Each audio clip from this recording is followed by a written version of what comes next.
do I believe that aliens are here and have been here, I've been waiting to see a UFO my entire life.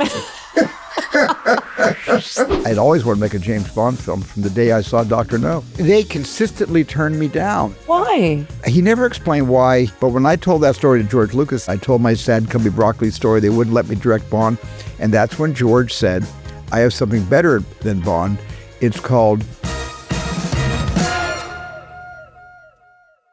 The Rest is Entertainment is presented by Octopus Energy. Now, fan mail is one of entertainment's strangest bargains. You send total devotion one way and the understanding that nothing may come back. Certainly in our day, you would write to a film star or a singer. I wrote to Howard Jones, and maybe 3 months later, a sort of signed photo comes back that's clearly pro forma, that Howard's never really looked at. Steve Martin used to have the pro forma sort of thing, which would just leave blanks, like insert, like small detail to make a joke about how completely impersonal his personal reply to you was. That it was just like a standard thing. Impersonal is interesting. That's why we're talking about this, because with Octopus Energy, you always can reply to their emails. And not only can you reply to them, they will go to the same small group of people who always deal with you. That's like unbelievable. It's almost unprecedented that a company you're giving your money to will actually respond to you. Are contactable in some way.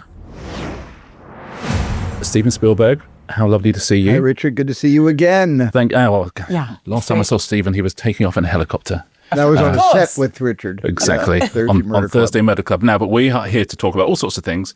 But first I want to talk about Disclosure Day.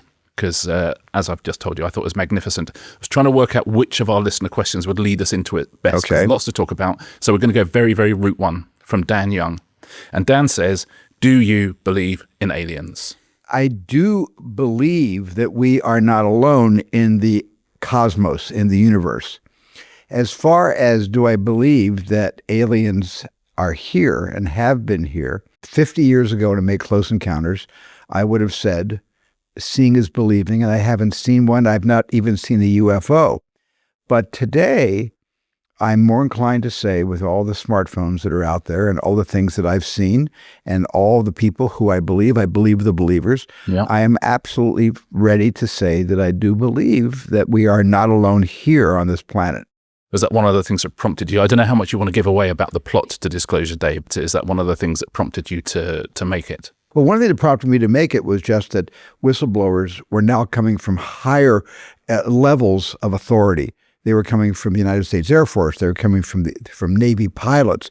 They were coming from our intelligence community in Washington. People were blowing the whistle and saying that the government has been hiding for decades the truth that we are not alone. And I started believing those believers, and not just the people, the rank and file people who have had close encounters of all kinds throughout all of these years that we've all been reading about. Documentaries have been made about them. The Ariel School in Zimbabwe, where those 60 kids had that phenomenal encounter with beings from off-world. So many things have happened that I am now really in a position to, I think, tell a story about it. Well, our next question is from a boy called Luke Esterhuis. He says, I'm 11 years old. My favourite film of all time is Jurassic Park. I was wondering what your favourite film was when you were 11 and why. Oh, that's a great question. When I was 11 years old, what was my favorite film? My goodness. Probably when I was 11, I would have to say my favorite film was something that you've never seen. It was called Davy Crockett, King of the Wild Frontier, with Fess Parker and Buddy Epson. And it was the first cultural phenomenon of a motion picture that appealed to kids. There have been a lot of cultural phenomenons that appealed to adults, like Gone with the Wind, prior to that. But when I was 11 years old, that was the bomb. That was the movie that we were reenacting in our backyards. That was the film that they started selling merchandise, coonskin caps and powder horns and plastic models of his rifle, Old Betsy. That was, for me, the first Star Wars of films that really reached my 11-year-old neighborhood. And is there still a bit of you that puts all of that in your films? If you know what I mean, the film we like most at 11 kind of stays with us. Is that something you try and recreate for people watching your movies? I just try to tell a story as effectively as I know how to do. I've not really settled on one genre in my career. Science fiction, perhaps, is the most consistent genre.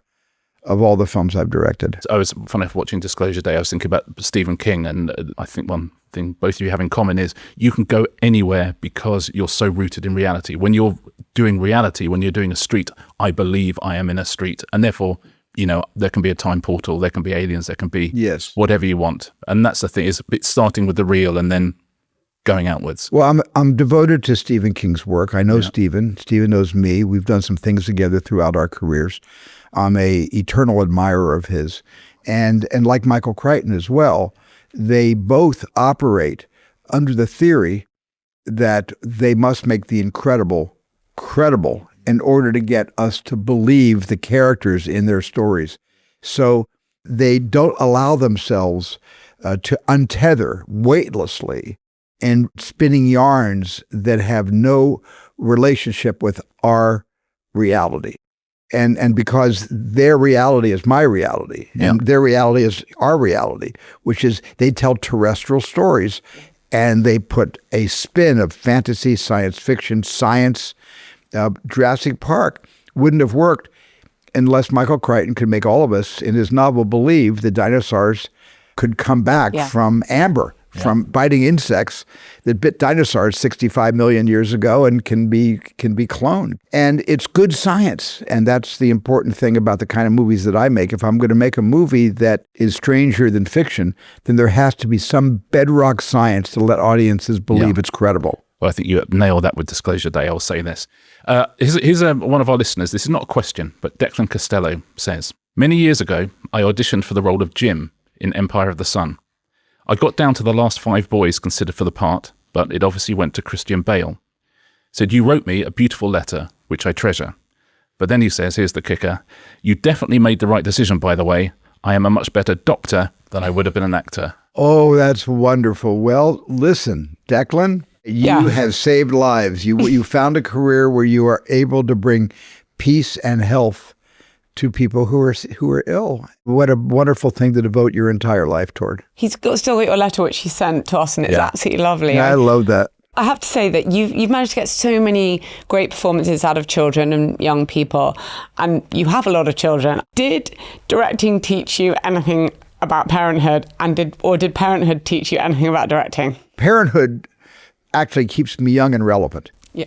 Because my kids are on the first line of saying, Dad, you don't know what you're talking about. Oh my goodness, Dad, you don't know what that phrase means? You've never heard that before? Dad, have you listened to this piece of music? What do you mean you haven't listened to this piece of music? I mean, my kids have at least kept me current. Do you ever able to say, guys, I'm Steven Spielberg? Yeah. I don't have a reality about that. Yes, I'm sure. I don't even have my name on my directing chair on sets. I don't put my name on directing chairs on sets. The thing that my biggest challenge when I'm working with actors who I haven't worked with before is to get them to forget every movie I ever made. So many people asked us about this. And just completely divest yourselves of everything you think I am. And let's just get down to the business at hand, and let's make a great movie together. And let's tell a great story together. Because whenever I make a movie, I have a family. It's a film family. It's an ensemble. It's a company of actors and crew as well. And we need to be a family for a long time, sometimes months on end. We're working together. And I can't let anything distract them. And they can look, it's fine if they want to talk about what E.T. meant to them when they were 8 years old. I'm happy about having that conversation, but just not to forget that we're all the same telling this story. We're all on the same page. Yeah. Even when he was doing The Wolf of Wall Street, Leonardo DiCaprio said he came on set one day and he was so nervous that whole day. You were doing something to do with Scorsese that day, and he tells the anecdote in interviews saying, "Oh my God, I was so nervous." Yeah. I even saw it on Thursday Murder Club. Even Helen Mirren's like, oh man, Steven Spielberg. The only guy who kept his cool is Pierce Brosnan, because he always keeps his cool. Well, Pierce Brosnan was my neighbor on the beach for 20 years. Oh, there you go. So Pierce, when he saw me coming along, it was kind of like, why'd you sell your beach house? You stopped being my neighbor 10 years ago. Why'd you put your bins out on the wrong day, Stephen? Betsy Rourke has a question. She said, you were almost as young as Kane Parsons, the director of Backrooms, and Curry Barker, the director of Obsession, when you made Jaws. What advice would you give to up-and-coming young directors? Don't let success go to your heads. Do not let wild success go to your heads, because when you make your next movie, you're starting from scratch. It's always good to have a big hit to shore up your reputation, and you're going to get a lot of respect from the executives, from the film world, from the studios, giving them the advice that I have had to learn the hard way, that we all start over again. And if you get a chance to make 20, 30 films in your career, you will discover, maybe on your second or third film, that you're beginning your career all over again at the outset of every single project. Did you feel that with Disclosure Day? I did, absolutely. Every movie I've made, I feel like I'm going back to the beginning. Yeah. Well, you passed. Oh, thank you. Thank you, Rich. Here's one from Anil Patel, who says, Gore Vidal once said, every time a friend succeeds, I die a little. Did you experience any pangs of jealousy for George Lucas and Francis Ford Coppola in the pre-Jaws 1970s? No, never. Francis was our godfather. We looked up to Francis. He was our leader throughout the 70s and the Godfather. And I have said this before, for me, it's the greatest American film ever made. The first Godfather film was the greatest American film ever made. And I've always believed that. And George and I were best friends from the day we met. And yes, we were competitive with each other, but it made us better at what we do. Because I was always trying to top George, and George was always trying to top me. And then we would be together and joke about that and be honest with each other. And so George gave me inspiration, and I gave him inspiration. And we have all these years been feeding off each other. And do you still think that The Godfather is the greatest film of all time? And you've never... There's a quote from the 90s where you said, I've never made a movie anywhere near as good as The Godfather. Do you still think that? For me, Godfather, the first Godfather, is the greatest American film of all time. I'm not saying it's the greatest film of all time. And you feel that you have made nothing close to it? It's very, very hard for me to be objective about my own work. Very hard. Julian asks, were you ever approached to make a Bond film? Do you have any regrets about not doing that? I have regrets that they didn't approach me to direct a Bond film. They never approached you? I approached Cubby Broccoli. Yeah. After Jaws was a big hit, I'd always wanted to make a James Bond film from the day I saw Dr. No. So I called Cubby Broccoli after Jaws, and I volunteered. I said, if you need a director, I would love to direct one. And he said no, and he moved on. And then Cubby called me again after Close Encounters came out, and that was a big hit. And Cubby called me a few years after Close Encounters and said, we'd like to use the 5 notes in Moonraker. Dun, dun, dun, dun, dun. And I said, I'll make you a deal. I'll give you permission to use the 5 notes if you let me direct a Bond film. And he said, nope. But I gave him the 5 notes anyway. Yeah, you have to, right? They consistently turned me down. Why? He never explained why he wasn't letting me in the Bond family. But when I told that story to George Lucas in 1977, when we were in Hawaii together getting ready for the release of Star Wars, A New Hope, we all went to Hawaii together to just relax and get on the phone and figure out how much money it made at the 10 o'clock shows all over America. And when we found out that every single 10 o'clock a.m. show had been sold out, George was just a brilliant, and Marcia, his wife, was a brilliant. We went back down to the beach, and I told my sad Cubby Broccoli story. They wouldn't let me direct Bond. And that's when George said, I have something better than Bond. It's called Indiana Smith, which is what it was called at the time. And he told me the premise of the Indiana Jones series, and that's how I got that job. So if they ever asked me to make a Bond film now, my answer would be, you can't afford me.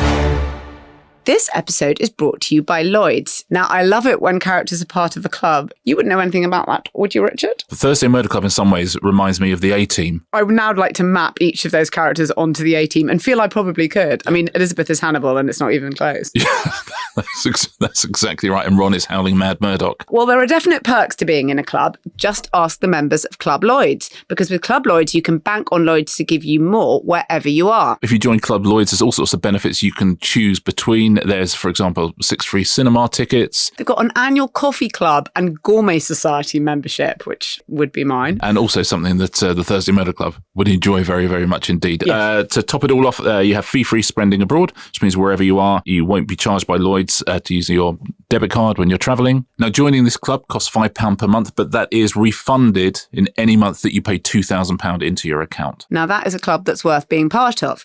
Check out Club Lloyds today. You'll need to be a UK resident and aged 18 or over to apply. It's nearly that time, everyone. The Rest is Football will be on Netflix every day for the world's biggest tournament. Join myself, Alan and Micah for daily debates, unfiltered takes, and the most special of guests, all from the heart of New York City. Yeah, that's right. We're excited too. See you soon. I think we'll have Shane Murray's version of this question. You've shaped modern cinema like nobody else, but whose film do you secretly wish you had your name on? Is there a story that someone beat you to that still haunts you, apart from Bond stories? Oh, no. There's the only film that, it's not even a regret, but I did my friend George Lucas a favor, and we needed to move up the start date of Indiana Jones and the Last Crusade. I was all about to direct Rain Man. Yeah. Dustin Hoffman and Tom Cruise had already committed when they sent me the script.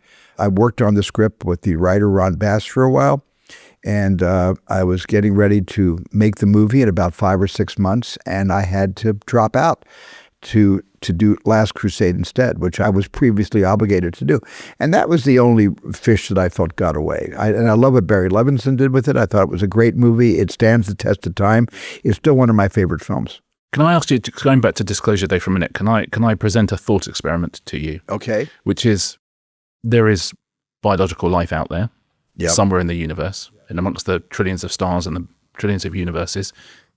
Somewhere there will be a life force that is something like us and is more advanced than us, so can study us and may at some point come to visit, may have already visited. If they are to do that, they will do their research into Earth. Do you think there are aliens out there that have seen Spielberg movies? I would certainly think that by whatever form they could, let's say, commune with our art or with that medium, whatever form they get. I'm sure it's not going to be a Blu-ray. I'm not sure exactly. I'm not sure the 1990s are going to go into a Blockbuster and get a Blu-ray, although that would be a great fodder for a good comedy that maybe Seth Rogen should make. But I would think that had they seen E.T., this is only my conceited hope, they would have somehow made themselves known to me, and they didn't. I've been waiting to see a UFO my entire life. Do you know what? Disclosure Day is another letter to the aliens, right? It's another one that's saying, look, I get it. Because I do think if they do come down, who are they going to talk to? I think if you look around the world, if I'm an alien, the first person I say, could you get me Spielberg? Oh, well, gee, wouldn't that be neat? Yeah, that would be lovely. Wouldn't that be lovely? But I think that a higher intelligence, or let's say more advanced intelligence, where the physics are different. Obviously, they've learned how to circumvent the cosmos. They've found shortcuts to get here, whether they're interdimensional beings, whether they have found ways through wormholes to find shortcuts here. However it is, I think their thinking would also be almost unrelatably more advanced. You don't think they would still love stories? Yes, they would probably have their own narrative form of storytelling. And I'd be curious about that. I was always wondering, what would a alien life form coming here, how would they interpret art? What would their art be? How would they express their art?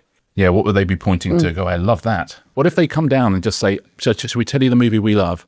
Rain Man. You'd be like, oh, God, there we go. That's absolutely typical. As long as they don't come down and say, the best movies we've ever seen is everything Roger Corman ever produced. That would be really fun. Lucas and Coppola, they came out of Roger Corman to some extent, that those cheap ways of doing things. I was thinking about him a lot this week because of the Backrooms or Obsession, these people coming out of YouTube. Roger Corman was one of the greatest believers in young storytelling and young storytellers. He gave so many breaks to my colleagues that are still working today. Marty Scorsese and George Lucas and others Francis Coppola wouldn't have gotten their early starts without Roger. I keep thinking that Roger Corman and the Sundance Institute have done more to put new blood into this industry than any other individual or Robert Redford, any other individual that's created an institute that believed in new storytellers. I have a question from Darren Saker. He says, do you think there's a single moment from one of your films that sums up your view of the world? No, there isn't, because I'm really an eclectic moviegoer. I find value in everything I see. I've never seen a bad movie. I've seen movies I don't like, but I've never seen a bad movie. I always find something I like about films that maybe are universally not spoken highly of. I always find something good. And do you think it's exciting that all these people can come up via YouTube now in a way that it was obviously so expensive for you to make something, even like Amblin or one of those really early things that you made was obviously still very expensive to produce, and that now people can come up through this different medium and that they still, I guess, want to put their stuff in theatres? You can't believe how many young people come up to me and say, how do I get started making movies? I just say, do you have a smartphone? And they say, yeah, right here. I said, you've just found your way of getting started. But are you encouraged now that people seem to be, this new generation, going back into actual theatres? It's critical for the longevity of motion picture exhibition, without which everything will be a home experience or basically a smartphone experience. And I don't think anybody, should watch a first-run movie on a very teeny screen. I mean, it's okay to come home and watch a first-run movie on like a screen in your home, but I prefer movie theaters. I prefer the movie-going experience. I was interesting raised that way. That Gen Z, they want to go in and they want to be together, because I suppose so much of what people experience now is solitary, completely solitary on a phone, and actually to want to go into movie theaters and have the experience together is something quite old-fashioned. I don't think people liked being isolated during COVID. I don't think people liked the fact that they were denied, social entry back into society, because we were all essentially, we went within, we went underground, we took shelter. We all got in our own bomb shelters during COVID. And I think people are now starting to realize the importance of big group communal experiences by getting our communities back together again, watching concerts, watching plays, watching movies, watching opera, or going to the New York City Ballet Company.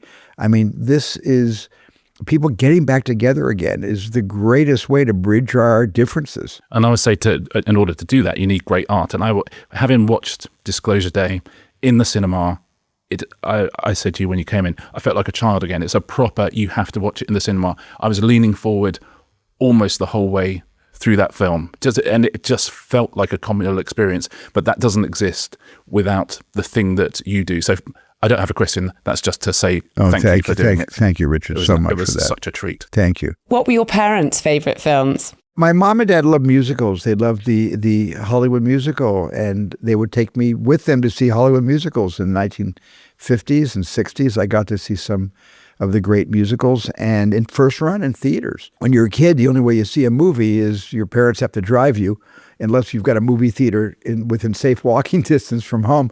And that was their favorite films. They just loved that. And Gene Kelly and Fred Astaire and Sid Charisse and Donald O'Connor, Debbie Reynolds. I mean, that was, I never saw Singing in the Rain in a movie theater. I saw it on television when it came on television, but I saw Funny Face at a drive-in. Yeah. There's a lot of things that I saw in first-run theaters, and that's in a way what drove me to make West Side Story eventually. My wife cried from second one to the final second. Yeah. Literally the whole way through. She was, every time I looked at her, she was in tears. David adds, what was your parents' favourite movie of yours? Did they have one? Schindler's List. Amazing. My dad's favorite movie of mine was Saving Private Ryan, because my dad's of the greatest generation. Yeah. He fought in World War II. And that was his generation. And my mom's and my dad's was also Schindler's List. And that must make you feel very proud. It does. It does. Stephen, thank you so much. We had so many questions we could have asked you. We picked Hideout, so thank you to everyone. And I answered every question. Yes. You did. These were all great questions. Unlike Tom Hanks, he was pass. No, he wasn't. Everyone was great. Stephen, thank you. This is absolutely wonderful film. I said to someone at Amblin, I said it was like watching a great Spielberg movie. And it really, really was. So thank you. Thank you for that. Thank you so much. So much. Thank you. This was just such a pleasure.